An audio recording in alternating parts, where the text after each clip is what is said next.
પંચમહાલના શહેરા તાલુકાના બોરિયાવી ગામના સનાભાઈ બારિયા અને તેમના બે પુત્રો સામે થોડા દિવસો પહેલા પોલીસ સ્ટેશન ખાતે ફરિયાદ નોંધાઈ હતી, જ્યારે પરિવારજનો દ્વારા આ ખોટી ફરિયાદ થઈ હોવાનું તેઓને લાગતા જિલ્લા પોલીસ વડાને રજૂઆત કરવાના છે।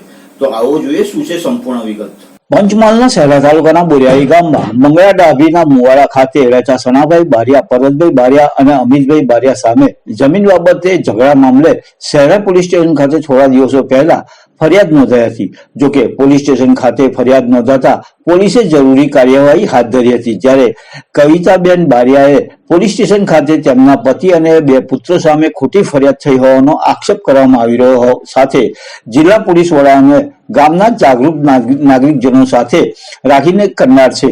પોલીસ વડા દ્વારા આ મામલે ઝીણવટભરી તપાસ કરવામાં આવે તો ખરી હકીકત બહાર આવી શકે તો નવાઈ નહીં। અમારે જમીનનો ઝઘડો ચાલે છે, તો પછી અમારે કોઈ જ નથી। અમારે એ લોકો અમને સડીને અમારી પર ફરિયાદો કરે છે। પછી એ લોકો તે અમારી પર અમારે કોઈ ઘરવાળા, મારી સાસુએ બીમારી હતા તો એ અમારી સાસુને લઈને અમે બેસી રહેલા, એમને કોને માર્યું કે શું થયું અમે કોઈ જોયું નથી।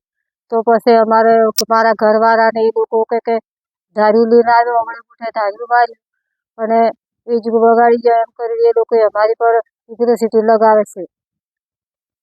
આજે આ અમારી સાસુનું બેસવું એમાં તો એ બે તેણે બાપ બેટો એ ઘેર ના મળે, એ પોલીસવાળા આવીને તો એ લઈ જશે। ડીએસપી સાહેબને રજૂઆત કરવાનું છે કે આ ઇલેક્ટ્રિસિટી લગાવી તો શાના માટે લગાવી, અમારે કોઈ ગુનો નથી। અમે કવિતાબેન બારિયા।